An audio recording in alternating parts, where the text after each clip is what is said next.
Good morning. It's Michelle at Hesketh Emporium here. I don't know if you can see me. Hello, this is me. Anyway, crazy. I am going to continue where we left off yesterday, showing you how to print off your pattern for the Sabrina sports top. And I have cut mine out.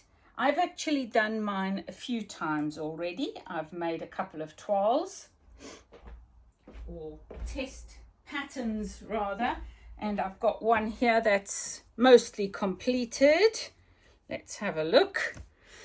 And slightly different in that I've added a broader panel on the bottom because I wanted mine a bit longer.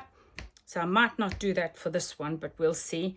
These ones have got bound edges in the same self-binding as the fabric, which is what you can do. You can, of course, also use the fold over elastic, which I absolutely love, and that around the neck and the armholes is absolutely brilliant.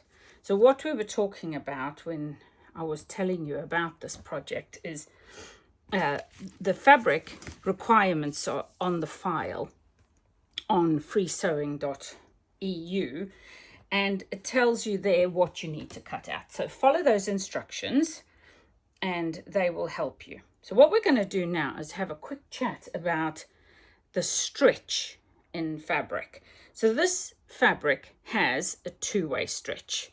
It stretches on the length and it stretches on the width, or the horizontal and the vertical, but along the straight grain.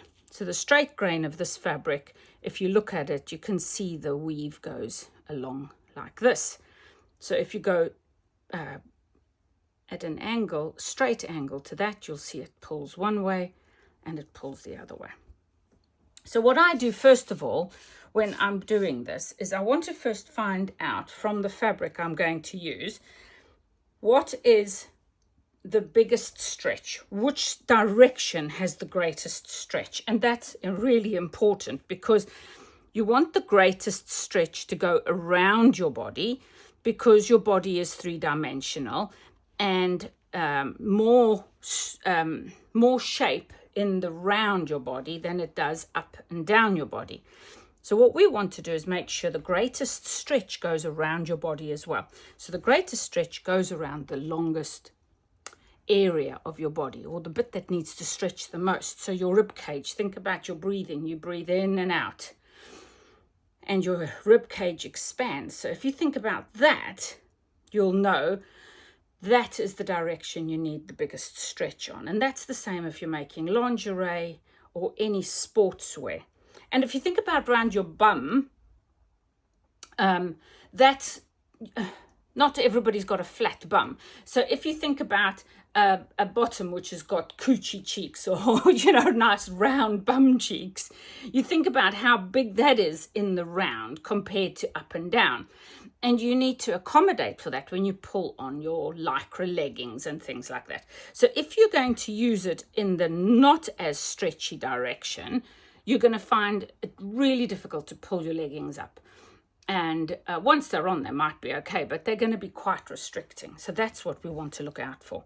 And we can do that by just saying, this is 5 centimeters, 10, 15, 20 along here.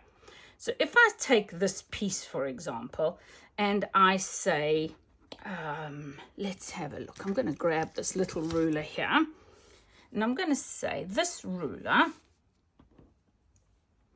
this piece is 15 centimeters, let's say, okay, as close as. If I then say, to make it easier, 10, I'm going to put my fingers here on 10. And what I'm going to do is stretch it, hold it on the left and stretch it as far as it'll go without pulling it off. And this goes to 15. So actually it's gone 55 centimeters longer than it was originally. So from 10, it's gone to 15. So it's half as much again in the stretch. So this one's kind of got 50% stretch in it. So let's say 50% is there. So we know that. So now what we want to do is go the other way. I'm going to fold it in half to do this. I don't want to do it on the edge because there's more stretch on the edges. You want to do it in the middle. So I'm going to fold it. I'm once again going to put a part on the 0 on my ruler and another mark on my 10 centimeters, and I'm going to stretch it. Oh, wow. So this way, the stretch is actually much bigger. It goes to 18.5, nearly 19 centimeters. So in this orientation, this stretch is much greater than in this orientation. Okay, so this is the way I want it to go around my body. Now, when is that a problem? Well, if you've got a directional print, I'm going to grab one. Over here, I've got directional print. Okay, let's look. Very cute little trolls on it. Now here's my straight grain, and this is my straight grain. And if I do the same exercise on this, and I go 10 centimeters, stretch it out, it only stretches to 13 along the width of this fabric. If I go to the length of this fabric, and I, along the straight grain, fold it again, put it on 0 and on 10 and stretch it, it goes to nearly 15. The greatest stretch in this is this direction. Now, the problem with that is, with sportswear and this type of top, you want it to go around your body. The straighter stretch is this way. So actually, this is going to go around my body like this. The problem is, my pictures are now on this side. So for this particular fabric, I've either got to adjust the size and make it much bigger to accommodate the lack of stretch, or I use another fabric. Simple as that. So you've got to be careful what you use. This one, I'm going to dump that fabric there. Now I would imagine most people would say, I don't know, maybe not most, but I would anyway, say that this pattern should go like this. But we've established this isn't as stretchy as this. So this is not as stretchy as this. So what I've had to do is I've had to make it so that the stretch goes around my body, and therefore the pattern on my top looks like it's going up and down rather than that way around the body. I hope that's helped make that clearer so that you can establish what is the best fabric for you to use for this project. I have another fabric here. 1 second, which I'm going to try. It's a lovely shiny fabric. And I've got a lot of this. So rather than fight with this fabric the whole time, I'm going to cut a section of it off that is the height of my longest piece. Now this may go horribly wrong, but it's still going to be perfectly usable. And now with my smaller section, I'm going to do the same test again. We are going to go in the width, and I'm going to call this the width because it's between the two selvages. There's the selvage on the one side and there's the selvage on the other side.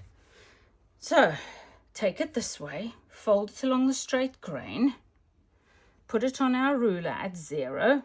I don't include the selvage because I'm not going to cut the selvage, and also it's more tightly bound, so we woven, so we don't want to use that. So I'm going to put my 0 over here inside there. I'm going to grab it here with my finger, with my nails at 10, and I'm going to stretch it, and it stretches to at least 16 centimeters. So 60% stretch in this direction. Now I swap that round and I go this way. And I do the same. Put my marker on 0, pinch it at 10 and pull. Much less stretch this way. Only goes to 14, which is 40% stretch. So I now know that this fabric must be this way around my body, which is really good because actually that is the way this was designed with this pattern. So now we've established which way around we're going to do this, we can start cutting out our pieces. You've already glued them together or pasted them together, you've cut them out. I'm going to make mine longer, so I'm just going to make sure I cut it a little bit longer when I do this. we have the back, which is cut on the fold. We need 2 of those because this is fully lined. Okay, so we need 2 backs cut on the fold.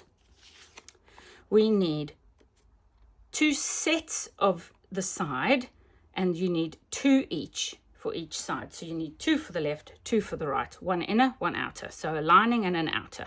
So you need 4 of that, not cut on the fold, but cut opposite each other. Okay, so right sides together or wrong sides together of your fabric, cut twice. So you're going to have 4 pieces. This is the center front, and that is going to be placed on the fold as well. And we want 2 of these because it's lined. So we're going to have an inner and an outer.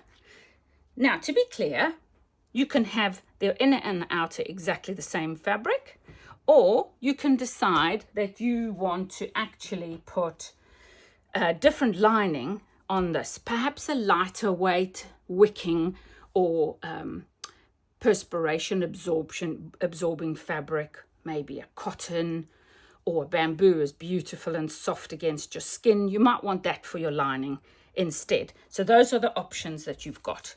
But for us today, we are going to cut out these pieces. This one I haven't measured. This is the waistband.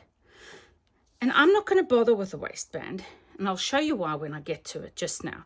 But what I'm going to do is still cut it, but wider than this, so I can halve it, fold it in half. So I'm going to double its width. But however you do this, even if you don't double it, you are still going to use this and fold it in half when you sew it together. All right? So you can normally, for your test one, cut it out as per the pattern because it's the right size for your garment. But I'm going to do it the width of less a little bit of my finished garment when I've sewn the 2 pieces together. So I will show you that. But cutting out a waistband is still part of the process. I'm not cutting out any face binding for the armholes and the neck holes.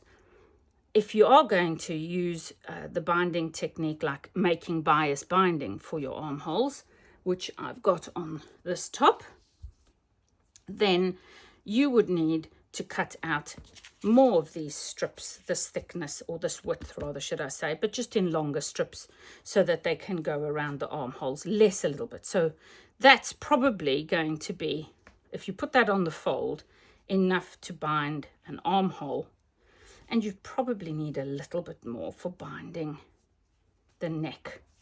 Actually, not much. So I think if you did this double and cut out 3 pieces, 1 for the neck, 2 for the arms each, and 1 for the waistband, that will be sufficient for you for your garment. Ready to start the cutting out process.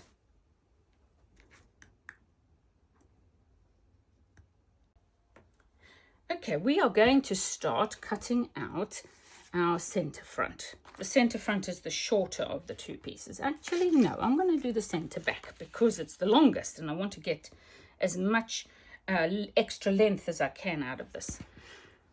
What I'm going to do is, I know this has got to be on the fold, okay? If I wanted to have it upright, let's say you were really nervous that you didn't see the pattern, you could do it this way. Right sides of your fabric together, just making sure your grain is still square.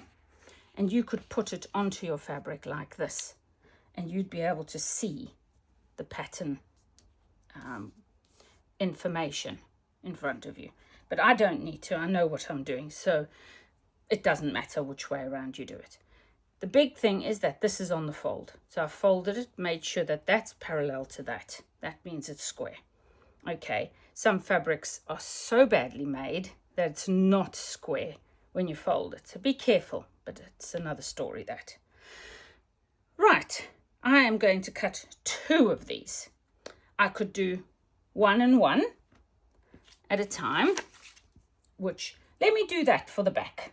Okay, I'll show you that for the back, just so that you can see what I'm doing. Right, I'm going to push this as far up. I'm going to do that. I will be wasting a little bit because I want to make this longer, and it was a bit short there because it's cut skew. So I've got it all the way to here, It's not going over my fabric. Okay, if you're a beginner or you just like pins, oh, that's terrible pins. Right, this fabric has got a printed design on it, which makes sticking in pins very difficult. You can see with a stretch fabric, you can have a lot of trouble pinning it. And in that case, I would suggest you just grab stuff that's lying around.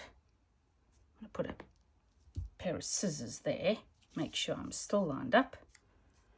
And I'm going to simply cut around it with my rotary cutter. If you don't have a rotary cutter, you would need to secure this a lot better in order to use scissors.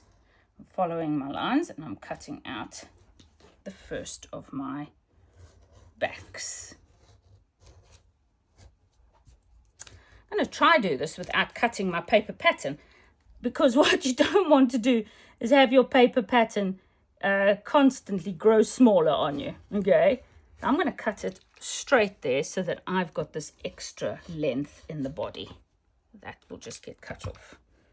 All right. Oh, I haven't done the top. So cut the top for the shoulder. I've now got one piece. Okay, now I want another piece. Once again, get rid of the excess. Fold that again. This is your opportunity, if you're doing this, to place your pieces with a design in exactly the right spot. So if I've got a pretty design here and I want it to be in the middle of my back, I would make sure that that was sort of like this. Okay. The other thing is to consider, if you've got a design that you don't want to be centered over your bust, like two targets, then you may want to consider where you place your fabric in that regard. Because let me tell you how often it happens that you make something and you look down at yourself and you realize you've created a lovely bust target which draws attention. You may like that, that's okay. But if you don't want that, then just be aware of pattern placement when you're doing this. So this is my second back section, back piece, which is on the fold. So I've now got two identical pieces. One is going to be a lining and one is going to be the main outer fabric or the public side. I've done two of those. That's one way of doing it. Now, for the front, we also want two identical pieces. So there's another way you can do this, is by folding it in half so that your entire piece will fit onto the fabric. So let's say this has got to be on the fold. If I printed this again, I could print another piece and it would be sort of that, you know, the full front shape. But I don't. So what I've got to do is I've got to cheat a little bit. So what I will do is I will put this edge here, giving myself the same sort of extra length that I did on the other side. I want my center front to be square or parallel to the edge so that the grain of the fabric is lying correctly. Okay, and then if you want to, you can mark. Told you this fabric is a nightmare when it stretches out of your way. You can put a ruler there, you can mark it with a pen, whatever. So all I want to do is make sure when I flip it over, it stays in the same position. So I'm going to flip it over and you can see straight away, it's not going to fit here. So what I've got to do is I've got to move the fabric up. And I'm going to just give myself some extra fabric. Okay. And I'm going to try that again. So I'm going to do that.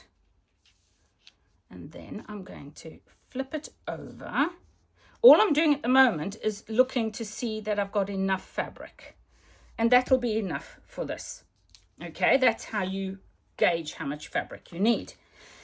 Now, if you've got two pieces or a replica of this, then you can put it down and cut all the way around and you'll have two pieces. The other option is you fold it in half again. And you're creating a new center front. So that's my new center front. I can now place that on here, on the fold, and I will have an exact replica of the front, which I will cut out both at the same time. Be careful with this. You know, I've packed away a lot of my sewing stuff. One of the things I've packed away, which I must go retrieve, are my rotary cutters. This one is way too small for this job. You need a rotary cutter that's appropriate for the job you're doing, and this one is not. This is for much smaller curves and things. I'm cutting it longer, remember, that's the only reason I'm adding this on. And then the reason I'm doing this funny jerking thing is it helps ease up the puckering it wants to form. It pushes the fabric out in front of it, which is why I prefer scissors for this. Okay, now move that out of the way, and you can unfold it, and you will see you've now got 2 fronts. And if, like me, you've got a tiny bit in the middle there that's still joined up, you just snip those off. And there's my 2 fronts ready to rock and roll. Put those one side, and now finally we've got this, which we need 4 of the same of. We're going to just cut this extra flappy bit off out of the way. And we are going to, in this case, we need 4. I'll be very lucky if I get 4 out of this, but I've got a whole bolt, so it doesn't matter. And we will attempt to cut 4 out of this. So I'm going to fold it in half. I want to check where the fabric is, because I don't want to put my fabric pattern over here, because then it won't be the right size. So this is definitely not big enough this way, which is the way it needs to be. So I am going to have to fold it over this way and cut 2 out this way, and then get another piece of fabric and cut another 2. So remember, this is the bottom, this is the top, underarm, this is the waistline, this direction. So I'm adding on a piece over here. All right, let me just try something. If I can get a pin in this a bit more successfully than I did earlier, I'll just hold it down with 2 pins for now. I am going to cut around my pattern, giving myself that extra hem that I wanted. Excuse the arm. Cut around the princess seam. This is a princess seam, by the way, this curved seam over the bust. That's my hem. I don't want to cut that, but I am going to cut under the arm here, and I now have 2 pieces. Actually, what I can do is show you many ways to do this, but on one of my garments I had 2 fronts, 2 backs, and only 1 on the sides. I thought that might be nice if you get really hot, and also if you wanted to put like a mesh down the side of your garment, then you could do that with just 1 layer on the sides. And you've got one of 2 ways of doing it, probably more, but the one way is to have the seams on the inside. So you just sandwich it together and you sew it so the seam is on the inside. Or you can do it using a burrito method, where you pull them out, you fold them all together in a certain way, and then you pull them out, and you'll have 2 pieces that have all the seams on the inside, and that's really lovely. But that is not a video for today, because I'm just trying to show you how to actually cut out this pattern. So we've got 2 of those, and now I want another 2 of those, because that requires 2 small. I don't ever take it for granted that this is going to be enough, you know, not big enough. I always test my scraps to make sure I don't need any more. But on this occasion, I will have to cut another section out of the bolt of fabric I've got. So I'm going to just put it together, wrong sides together in this instance, just for ease. Give myself about the same amount of length at that side. Make sure my grain is in line with my edge. So I want the grain line to be parallel with the selvage.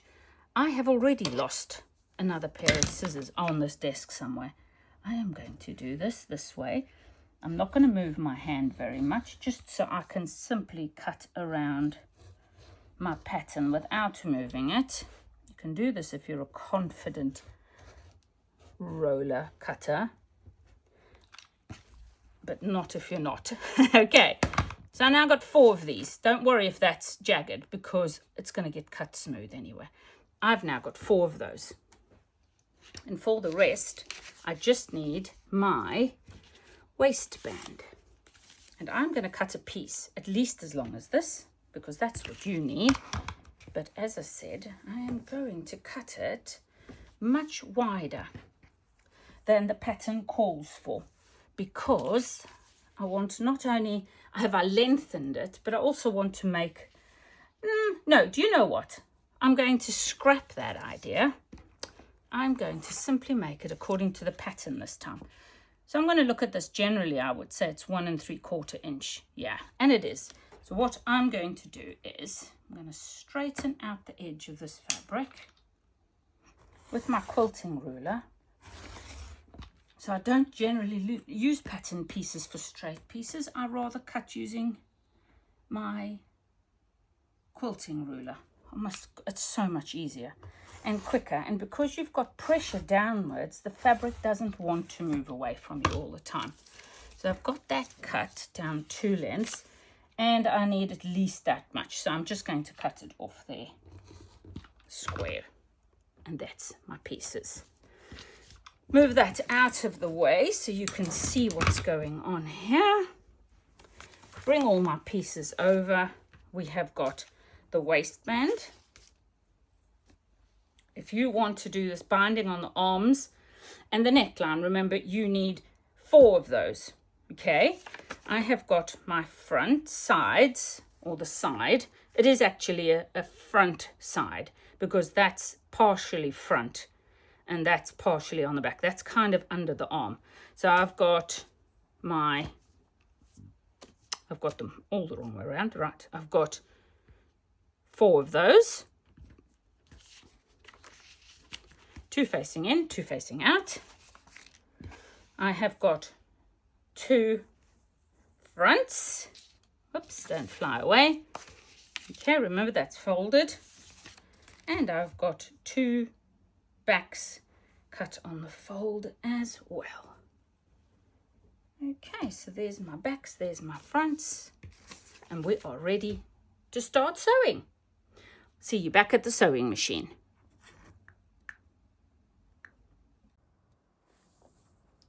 Set up my overlocker. If you don't have an overlocker, don't worry, you can still use your sewing machine. Just use a stretch needle with a lightning stitch or a tiny zigzag stitch, if that's all you've got.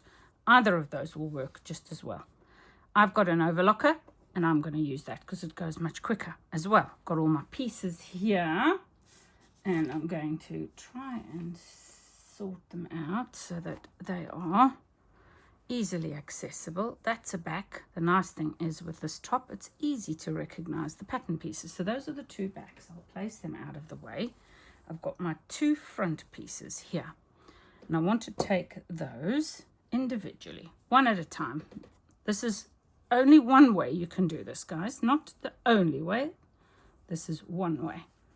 So we are gonna, this is the top, this is my shoulder, this is my waist, and I'm going to grab one of my side pieces, and you've got to just get the correct one. So you've got 2 pieces. Mine are joined still.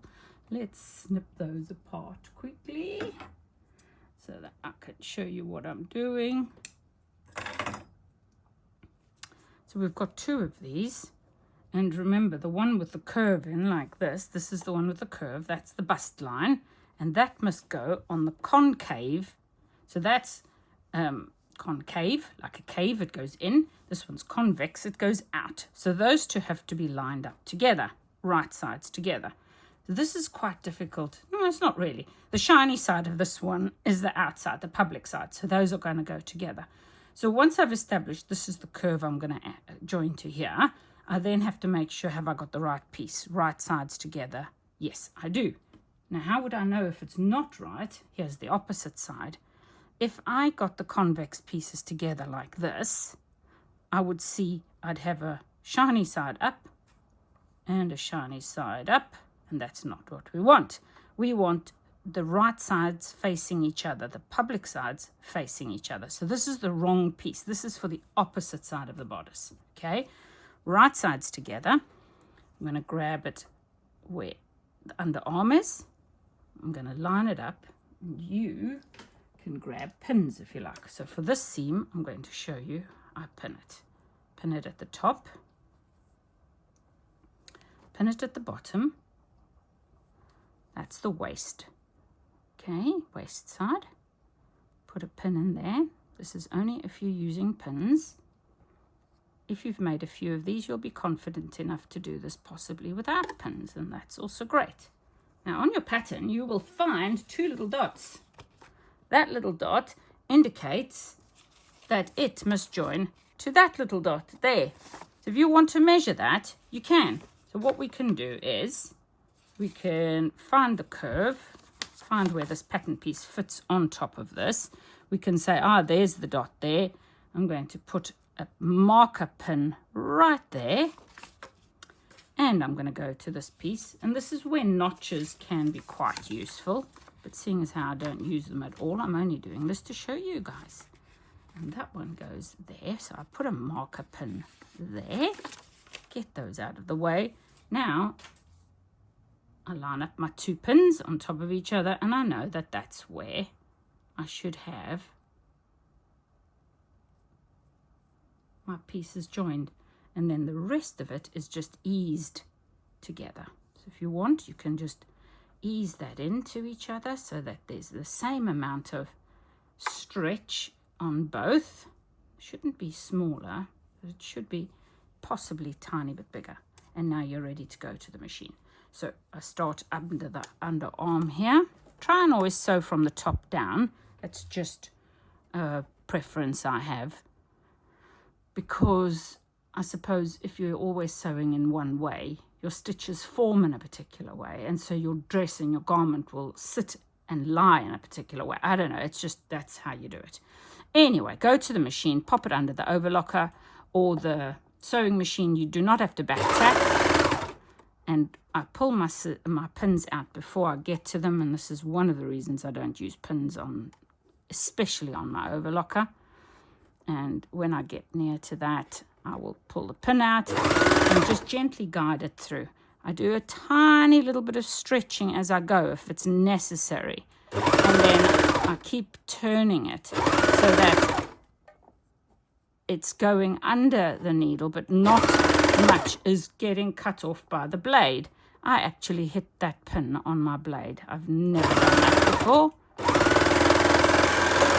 And pull that off. Right, so we've got our first seam, and you can see if you turn it the right side, that's joined up. We're going to repeat that process on the other side with the other half. What did I do with it? Did it fall on the floor? No, this might be it. It's the same thing, right sides together. Pin it if you want to. I'm not going to, so I'm going to just show you what I do. I'll just line up the very top bit, so the first inch or so, or the first couple of centimeters, pop it under the foot.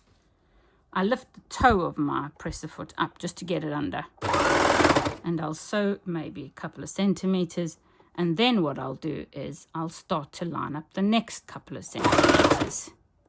I'm never worried if it cuts off a little bit of my garment, because I try and cut it a couple of millimeters bigger, especially if it's really raggedy.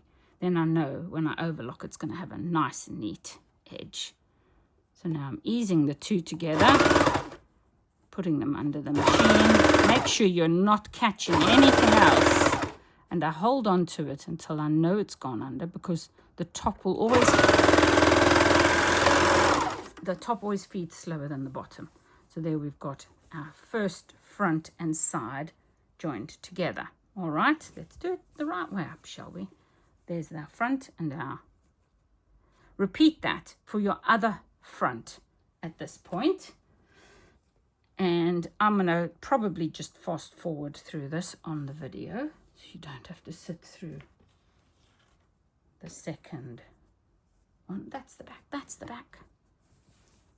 That's the front, right sides together. Let me grab the correct piece. Yep, that's it there. Join it under the arm, under the machine. You are in effect making 2 entire fronts and 2 entire backs. Okay, that makes sense because one is a lining and one is the main outer fabric. Okay, I'm going to grab the 2 edges at the bottom so I know that they're going to ease in together nicely.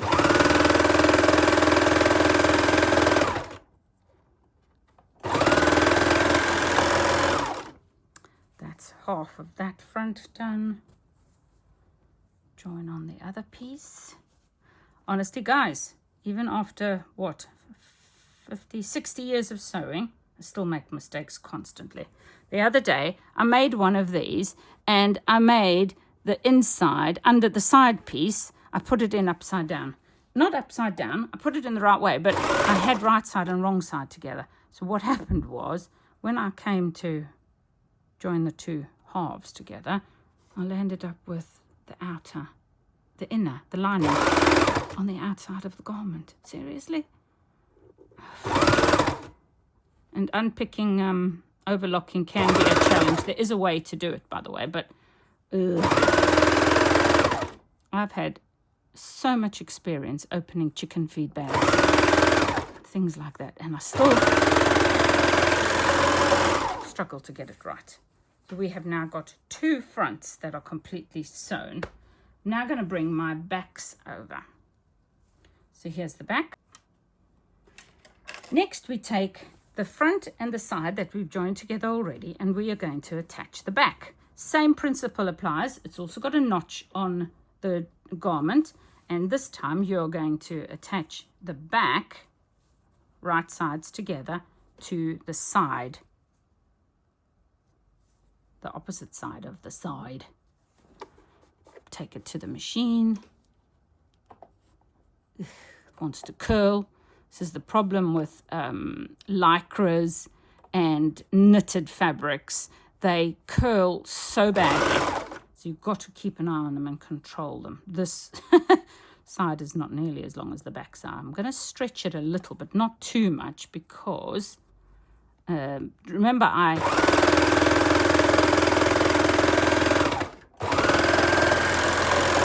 you notice how I stop talking as soon as the machine goes on usually.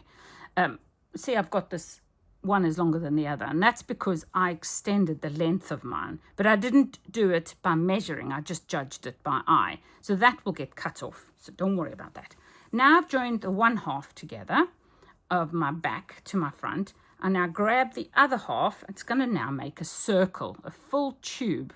The whole body is now going to be joined together. So back to the underarm. Join those 2 together. I must remember not to take you out of shot. And we are going to place this under here.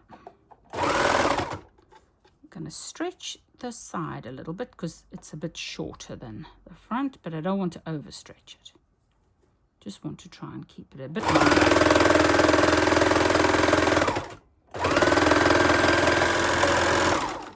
So we have now got a tube. Okay, we've got 1 front and back joined together.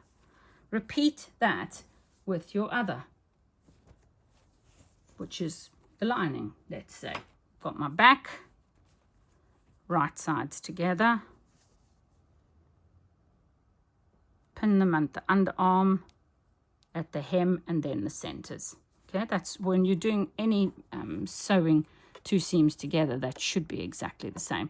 You start at the top, put a pin, go to the bottom, put a pin, and then ease the middle in. And that's what you do with sleeves. this machine, being an overlocker, is much noisier than my sewing machine. So we will be finished with this a little later and move over to the sewing machine. And it's a little bit quieter. I'm doing the final side seam on the Sabrina.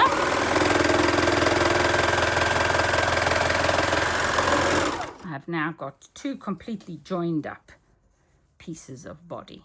Now we're going to go to the shoulders, and we are going to join the left shoulder front to the left shoulder back. Overlock again, right sides together, don't forget. You don't want to land up with your shoulder seams one way and your sides sewn the opposite way. Just going to line those up, little pointy bit on each side. Ugh, it's stuck on the body, it's sticky.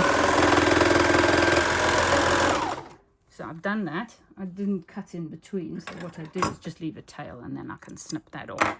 So I've now got one completed front and back, and I repeat that. Right sides together, join your shoulder seams.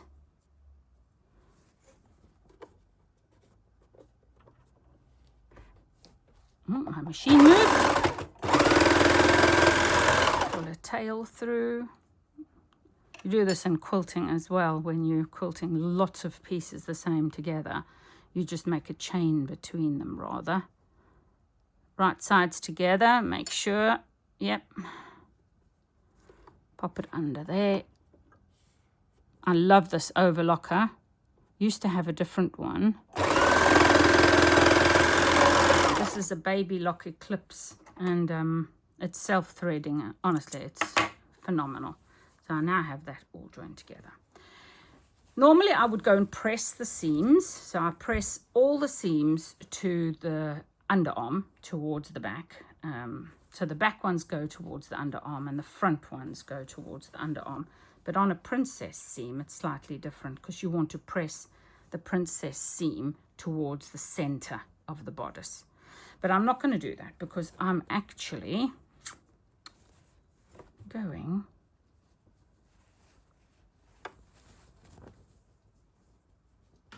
to now put the 2 pieces together. I'm going to nestle one inside the other.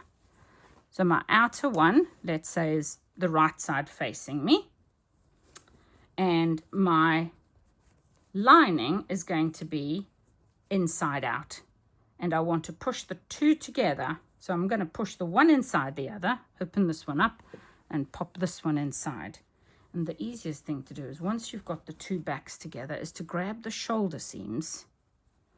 Okay, oh my word, it feels so complicated always. And push them towards the back, your seams. Pop them on top of each other. At this point, we're not looking for perfection. If you've got clips, use clips. All I'm trying to do is to hold them so that they don't move. And I go to my other shoulder, push the seams to the back of the garment on both of them. Now, it might feel a little bit you want to nestle them like you do in quilting, but we're not. We're just popping them on top of each other for now to hold them, to keep everything where we want it to be. So I'm popping a pin in here. This fabric is awful to pin. It's got like this shiny stuff is plasticky, so it sticks. Then I want you to go to your underarm where your sides join and make sure the seams are pressed towards the center. That's the back, that's towards the center, that's towards the center, and put a pin in there. Line them up nicely because you're going to be putting your fold over elastic or your binding on there just now. So we're just trying to get the garment to nestle nicely together, right? Let's see, does it look right? Gosh, guys, no, it's not right. Look at what I've done. Can you tell? I've pinned it exactly the wrong way around, which is why you need to remember everybody makes mistakes. And my mistake was not putting front to front and back to back. Mine was completely the wrong way around. So we're going to try that again. Let's check. Hold the arm. Check that my backs are together. Where's my other arm? There's my arm. There's my sleeve. There's my sleeve. There's my shoulder seam. There's my shoulder seam. Wrong sides together. And now they're correct. Fronts are together, backs are together. So we'll repeat that. Put your shoulder seams on top of each other. Just a pin to hold them in place. One there. Which is why I stopped and checked, because it's so easy to get it wrong. Pop your two shoulders together. Now my back is lined up. Now I can go to my side seams and push them either to the back or to the underarm. I'm going to put a pin in there to hold it neatly. Go to the princess seam over here. Push that towards the center front. These two seams towards the center front. Pop them on top of each other. I don't tend to cut off the tails from the overlocker. And the reason for that is because when I come round and do the stitching of the elastic, it's actually going to anchor them in and tie them in place. However, when I'm sewing on the sewing machine, I'll always snip off my ends. So here's my other armhole. I'm going to push, this is the front, so I want these to go to the back. The seams to face the back. Pop a pin in there. So you can see I even pin here, because when you're doing the fold over elastic, you know it's lined up properly and your front and back are going to meet where they should meet. So the bust point will be over the bust point, etc. Because otherwise you're going to have this uncomfortable garment. So I've pinned around the arm just where the seams join. And now I can go and do the base, the hemline. I'm going to do exactly the same thing. Make sure this is my center, my front princess seam. Push the seams to the center front. Nestle them together. Line up the hem edges exactly, because they were cut out exactly the same. And therefore, they should nestle together exactly the same. And do the same with all of your other under the seams. So that's the side seam. Just checking when I'm opening this, which way did I push the seam? So I push it the same direction. And this one's going to go here. That's that little bit I'm going to cut off just now when I do my hem. Right, this one is pushed to the center front because that is our princess seam. And a pin in there. Is that the last pin? I think I did the center. Yep, there you go. Right, double check you've got a nice side facing out and another nice side facing in, because of course we said that this garment is actually double-sided. So if you've got a nice fabric and you do this neatly, you can of course turn this inside out. You could wear it. I'm going to trim off that little bit of excess before I come along with my waistband. I'm just going to trim that down so it's the same length as the other one while I'm here. I'm going to check that I don't have any of that anywhere else, and I'm happy with that. Right, now you will just take your waistband and you will run it through the overlocker. Fold it in half and sew it together into a tube. Okay, here goes. We have got a tube. We're now going to fold it over, and if you want, you can mark where the halfway is. That's under the arm, okay? It doesn't line up with the seam, guys, but it does line up underarm. You're going to fold it in half and attach it to your bodice. But what I'm going to do is cut it the length I want it. So I'm going to line up one half of my bodice with the edge, the folded edge. I'm going to line up along my waistband, and you can see for me this is way too big.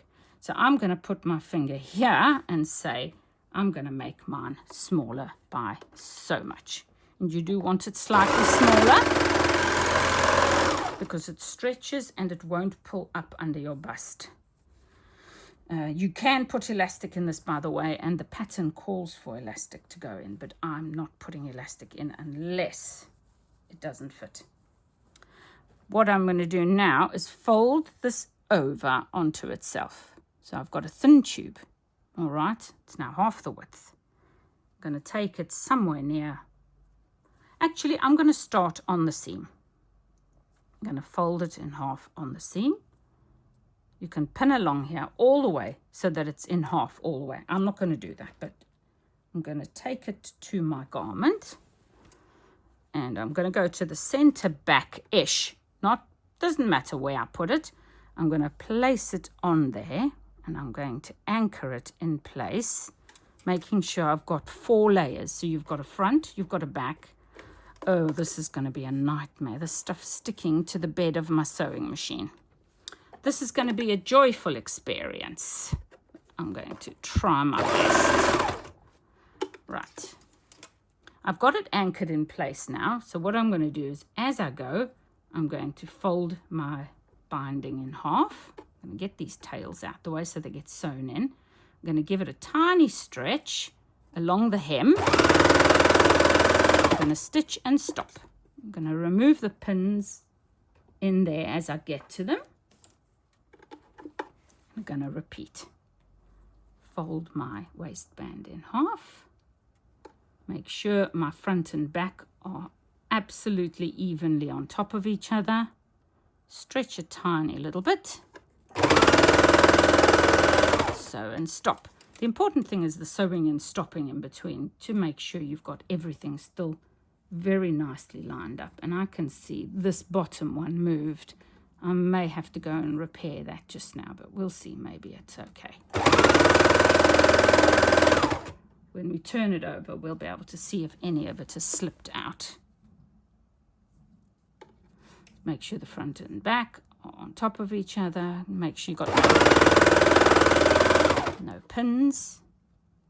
And keep going all the way around. At this point, if you've marked the halfway mark on your bodice, you will know if you got the stretch evenly around. I don't bother with that, but you should if you're new to this, okay? Mark a halfway mark so that when you halfway mark you created on your waistband matches to the halfway mark on your bodice. You know your stretch is nice and even. Okay, I'm getting towards the end. I can see I've probably overstretched the top waistband, so I'm going to stop stretching it as much, and I may just stretch the bodice itself a little. Then we're near the end. All my pins are now out. Everything is still lining up nicely. Give this a little stretch. You can see there's a tuck here. So I'm going to give this a little stretch so it eases in nicely. When I get to the beginning, I'm going to go off and over a little bit of what I've done already. And then pull it off the machine like that. Okay, so we now have a nice little waistband. And we are ready for the sewing machine. We've added our waistband. We have got our armhole and our neck ready for the binding. I'll be back. We're at the sewing machine. If you're interested, this is a Bernina 730 record that I'm using today. And I'm not going to try a straight stitch, a fancy stitch on it. I'm simply using zigzag to show you that you can do all of this on a zigzag machine. Once you've actually done your waistband, what I do is I tuck the serged edge or the overlocked edge upwards away from the hemline, and I'm going to do a nice zigzag stitch all the way around to keep that flat. if you're going to put elastic in, remember to put the elastic in first. All right, I have got it threaded. I've got a stretch needle in there, super important. If you're doing this type of thing with stretch fabric, you must use a stretch needle, otherwise your stitches will not form nicely. I am going to use a zigzag stitch of 3, and I am going to have a stitch length of 2.5 to 3, and we'll see how we get on with that. It might be a bit big and I can change it if necessary, but I would do this on a practice piece first. I pop that under my sewing machine, and I do a distance of what I'm trying to do is make sure that that overlocked edge is fastened down and doesn't want to flip out. So that's where you would judge where is it going to actually land. And that looks okay. So I'm going to keep my seam here sort of towards the inside of this leg of the foot or in the middle. I'll see how I go as I go along. You hear how lovely and quiet this machine is. And you can try a tiny stitch, you can try a bigger stitch, you can do a triple zigzag, which is beautiful on a knit as well. When you get to the side seams, depending on how well your machine handles that, you want to just slow down a little bit. Okay, I'm stitching that flat. You may say, okay, what happens if I need to put elastic in after I've done all of this? What you can do is you can go to the seam where you joined your waistband together. You can unpick that, and through that hole you can insert your elastic, and then you can stitch that hole closed again, either by hand or by machine, depending on your preference. I'm being stuck by these pins in the armhole here. I've taken the extension table off my machine. You can see it's got a free arm now, and I love that because then you can actually wrap your garment, which is around, a circle around it, and it doesn't get all in the way. But if you don't have that option, then just make sure you're keeping your fabric away from the pieces that you're sewing. So I want to cut the threads off. I should have done it a bit sooner than that, but I was chatting. And I'm going to go over the stitches I started. You can now do a reverse and forward as many times as you like to anchor that in place, or you can do a straight stitch on the spot to anchor it in place as well. Depends on what the finish is. I mean, mine is just a test garment. Now, I can tell you now already that this waistband, I've stitched that in there, I'll just clip that off, got under my needle. This waistband looks a little bit baggy to me. When I've got it on, I'll first test it on my body, because this will stretch. Okay, that's going to stretch. If it's too floppy, I will go and put elastic in it. And that is how, if you're doing the binding technique this way, you do your armholes and your neck hole in exactly the same way. So you repeat that.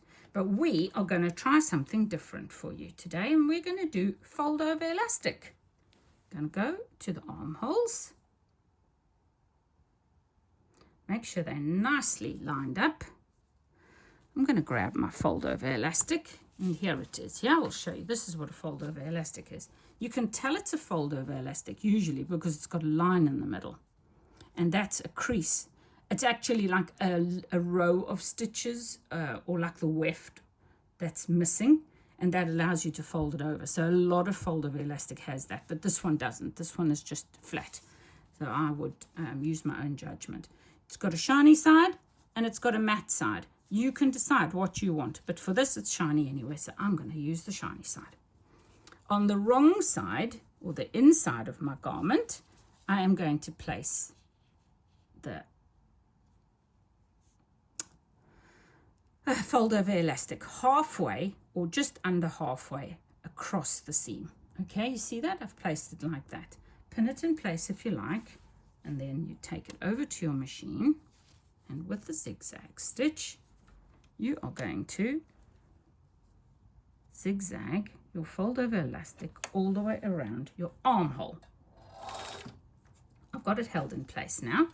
I can now start to go around the armhole. We're on the wrong side or the inside of your garment, and I am going to super gently pull on this elastic as I am stitching it down, because I don't want it to be baggy. I want it to conform to the body, and it will only do that if you stretch it a tiny little bit. If you overstretch it, it's going to pull into your skin and be uncomfortable. So this is a purely something you learn as you go, okay? I can't teach you this. This is something that has to be practiced and dealt with. But every fabric and every fold over elastic is different. So I suggest you test it out for each garment and each new fabric you're using. So I'm keeping the fabric from stretching, and I'm gently stretching the elastic as I go. And you can see maybe that it's got the slightest of bubbles. That's the gathering almost of the elastic, and that's exactly what you want. So go to the next pin, and before you get to the pin head, take it out. Make sure your hems or your edges, your cut edges, are perfectly on top of each other. Stretch a little. The thing with this in the beginning is small steps at a time. Just do a few centimeters, stop, readjust your elastic. And I'm trying to keep the elastic halfway over my hem, my cut edge of my fabric. And the reason, I think I've sewn something under there. The reason for that is because you're going to fold it over backwards on itself and do a second row of stitching. So you do not want it too far over the center line of your elastic. Okay, I am going to change hands because this is my preferred method. I hold my fabric in my left hand and I pull with my thumb. I hold my fabric in my thumb and finger, and I pull gently with my center finger to give me a tiny bit of stretch on the elastic.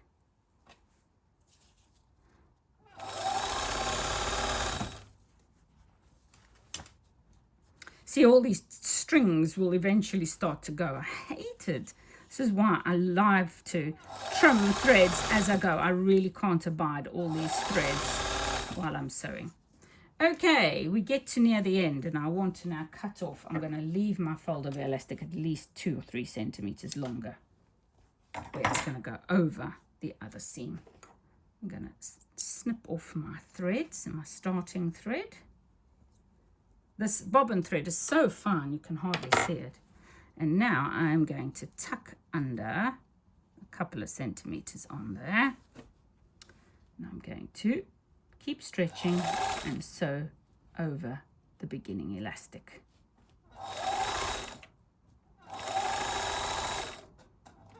Then what I like to do is turn and stitch straight off the elastic. So it just holds it in place. So I've done the first half of the arm, the first arm. There it is. Okay. Now we're going to just trim off these so we can see what we're doing. Now this is the point where you're going to see I've gone way over the center of the elastic, but that's not a big deal. If you have a pair of these are duckbill scissors. These are from Ernest Wright. I've also got a pair from William Whiteley. They are the berries if you are a lingerie maker or a dance costume maker or anything. I want to trim this back towards my seam that I've just sewn, enough so that it's just under halfway over the elastic. So anywhere I've got over the center line, I'm going to trim it away. A lot of the time, if the fabric is super slippery, you will need to do this. Sometimes if it's not too slippery, if you're doing a cotton, whatever, usually it's not that necessary because it doesn't move. So you can see here, I don't have anything to cut away, but I will trim my elastic joint. And then I go back to the other side and I keep trimming away. So my duckbill side of my scissors is on the piece I don't want to cut. That's the protective thing. And then I am snipping away the excess that's come over the elastic center line. So remember I was saying if you've got a center line on your elastic, it's nice because you can tell exactly where you need to cut. All you want to do is cut it back towards your stitches without cutting the stitches. Okay, I've trimmed it. Now I'm going to use exactly the same stitch. On my other machine, actually, I use a different stitch for the first row. So the row of elastic that I'm putting on the inside of the garment, that one. And I use a different stitch on the outside. And it looks very nice. But on this one, I'm finding it really doesn't need it. It seems to work just as well.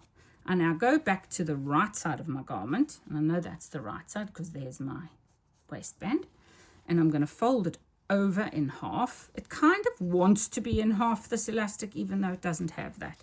And I'm going to start somewhere near where I joined the elastic, and this time I want my stitches to be on the elastic the whole time. And I'm going to go all the way around. Let me tuck that under there so it's not in the way, folding it over as I go, making sure that I'm covering up that first row of stitches, which is now underneath that elastic there. I'm covering it up with this fold over elastic. And this technique is almost exactly how you put bias binding on, the traditional way. You know, you sew one side and then you flip it over and you then stitch along the other side. Keep going around, and I'm stretching it gently as I go, so that it's got a little bit of ease in it as well. So my stitches are going to be bigger as I stitch, and as it releases the tension on the elastic, the stitches will be closer together. This is not necessary because it's already stretched. When I get to the beginning, trim off your tails. When I'm sewing for myself, I normally use a dustbin, but sadly when I'm doing it on as a demo, I tend to just throw the stitches wherever. I am for this going to put my stitch to a much shorter length, and I'm going to change my zigzag to a straight stitch, and I'm just going to do a couple of stitches backward and forward to anchor it, because I find on stretch wear, on any garment that you use for exercise, the stitches love to pop undone, and that anchors it a lot better than it does with a zigzag anchoring. There you go. So you can see I'm now done. I've gone all the way around, and that is a beautiful, neat seam. I'm not going to film the two. The process is identical to this one. You can go and do that, and I'll be back to show you the finished garment. Just pop back on because I wanted to show you that if you don't have duckbill scissors, these ones, you use normal scissors. I've had normal scissors for donkey's years, obviously really good ones, and I've always used those. It was only in more recent years that I've had the privilege of being able to afford a pair of duckbill scissors. So I would normally use a smaller pair of scissors.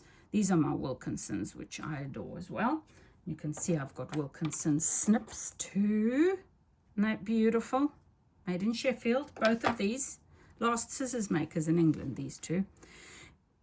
What I love about these ones is that they've got a round point on the one side. That pointy bit is your problem when you're cutting out like this. So I have them in my hand upside down. Okay, normally your scissors are like this in your hand, aren't they? But I turn them upside down so that that bit goes towards the elastic, so that when I'm doing it, the point doesn't dig into the elastic. Now, yes, it's going to take me a little bit longer, but if I don't have a pair of scissors, I make do with what I've got, and these will work. So that's just to show you, you can do exactly the same job, a little bit slower and a little bit more carefully if you use the duckbill scissors. But yeah, be a bit more careful with regular scissors.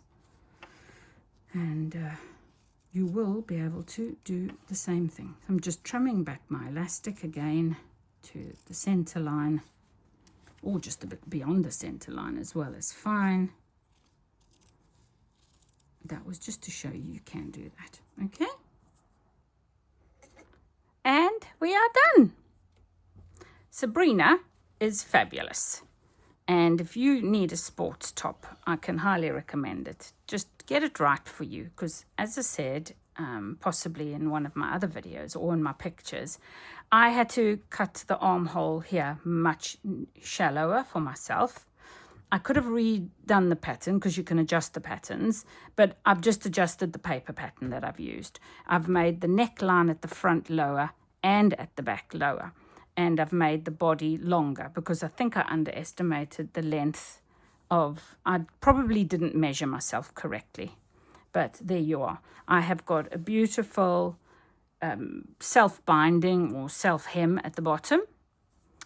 And I've got this lovely fold-over elastic, which is such a nice contrast on the sleeves and on the neckline as well.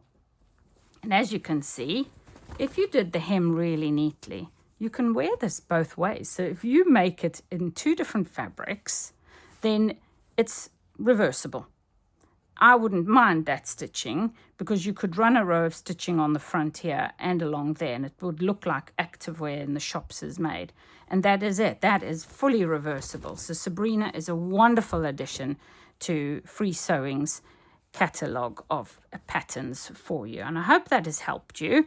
And you will first watch the video all the way through and then make one for yourself. Fitting is going to happen, but I'm not going to put a picture, a video picture of that. I will take a photograph and probably post it at the end of the video or something as well. But there you have it. And I absolutely love this fabric. It's turned out so well, despite the fact that it's got that, I don't know, I'm not sure what it's going to feel like on the skin side, but we will see. But that is wonderful. Thank you, Sabrina. Thank you for everybody who works so hard to create amazing patterns at freesewing.eu. If I said .org, it used to be .org. Please forgive me. It's freesewing.eu. Go and create yourself a pattern and get started.